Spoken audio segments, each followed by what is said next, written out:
Herkese yeniden merhabalar, kanalıma hoş geldiniz. Teneke kutularını dönüştürerek evimin banyosu için çok şık ikili takım hazırladım. Aslında bu video bir ihtiyaç dahilinde ortaya çıktı. Sizlere de fikir olsun.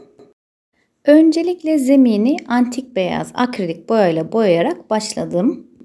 Aqua Cool Trend'in boyasıyla boyuyorum. 2 katta tamamen kapama sağladı. Katlar arasında ise 2,5-3 saat kadar beklemek yeterli. Aslında videoya başlarken aklımda sadece bu kutuyu boyamak vardı. Ama yanına daha küçük boyutlarda bir kutu daha gerekiyordu. Ben de bir de mama kutusu boyayarak ikisini takım yapmaya karar verdim. O yüzden bu mama kutusu videoya sonradan dahil oldu. Onu da aynı şekilde boyayarak hazırladım. Ve diğer uygulamaya geçtim.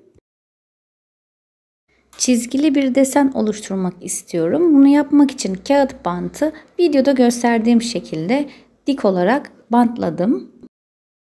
Bantların elimle iyice yapışmasını sağladım ki boyama yaparken taşmasın. Alt ve üst kısmına yapıştırdığım bu parça bantlar çizgilerin eşit aralıklı olmasını sağlayacak.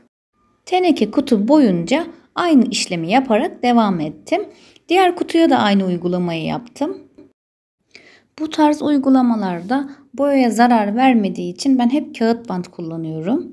Bir diğer adıyla maskeleme bantı. Hem birçok yerde bulunabilecek bir ürün hem de uygun fiyatlı. Bant kullanırken dikkat etmeniz gereken bir nokta var. Hangi marka boyayı kullanırsanız kullanın. Boyadığınız zemini veya objeyi bant kullanmadan önce en az bir gün bekletin. Yeni boyanmış zemine yapıştırılan bant boyayı kaldırır. Bantlama kısmı bittikten sonra aradaki boşlukları pastel mavi rengiyle 2 kat boyadım. Bu renk benim favori mavilerimin arasında, gerçekten çok tatlı bir tonu var. Her iki kutuya aynı uygulamayı yaptıktan ve boyalar kuruduktan sonra bantları çıkardım. Ne kadar dikkat etsem de bazı yerlerinde böyle minik boya taşmaları olmuş. Onları da zemini boyadığım boyayla boyayarak düzelttim. Antrasit rengiyle bir stencil çalışması yapacağım. Öncelikle şablonu yerleştirip hareket etmemesi için kağıt bantla sabitledim.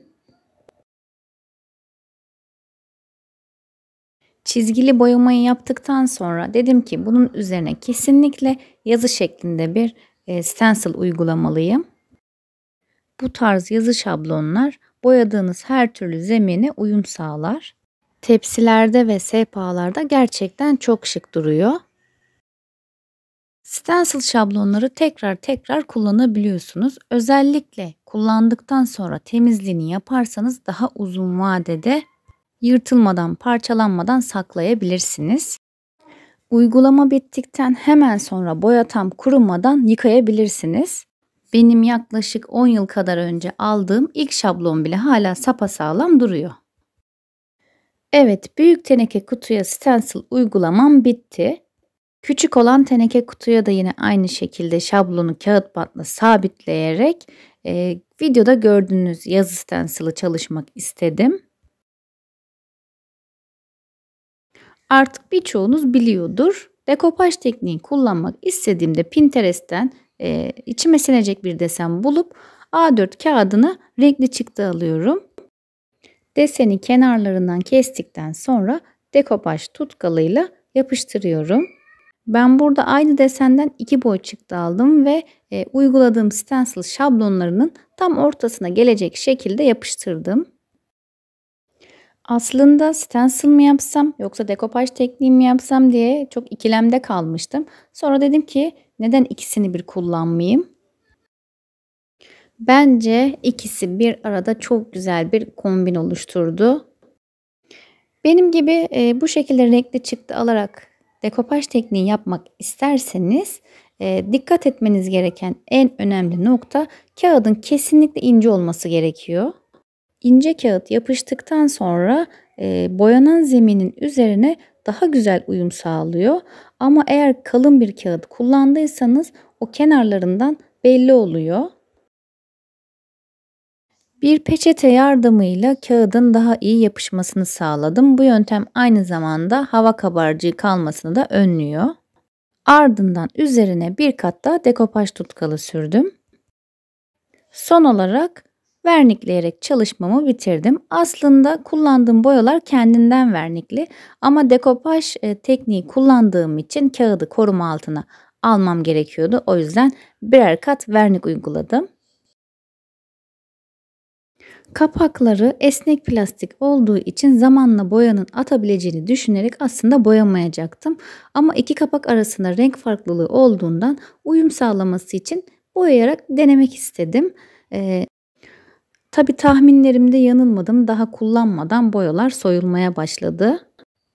O yüzden bu boyadığım kısımları videodan çıkardım. Ama bu durumla siz de karşılaşabilirsiniz diye bilin istedim. Zaten boyasam da boyamasam da plastik olduğu için çok basit durdu. O yüzden ben de kapakların üzerine halat iple çevreleyerek hem daha estetik hem de tok durmasını sağladım. Her iki kapağa da aynı işlemi yaptım. Böylelikle daha kullanışlı oldu. İpi sarmadan önce kapakların ortasına birer tane delik açmıştım. O deliklere çekmece kulbu vidalayacağım. Bu daha önce kullandığım bir çekmece kulbuydu. Uyumlu hale gelebilmesi için antrasit rengini boyadım ve kapakların ortasına vidaladım. Eğer videoyu buraya kadar izlediyseniz minicik de olsa bir yorum yaparsanız çok mutlu olurum. Kulplarını da taktıktan sonra evimin banyosuna renk katacak deterjan kutularını bitirdim. Severek kullanacağım, içime sinen gerçekten çok güzel bir dönüşüm oldu. Sizler de benim yaptığım bu teknikleri kullanarak evinizde muhteşem dönüşümler yapabilirsiniz. Kullandığım malzemelerin listesini açıklama kısmında bulabilirsiniz.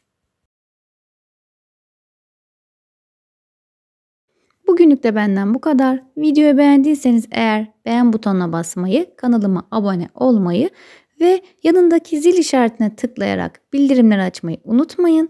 Bir sonraki videolarda görüşmek üzere. Kendinize çok iyi bakın. Hoşça kalın.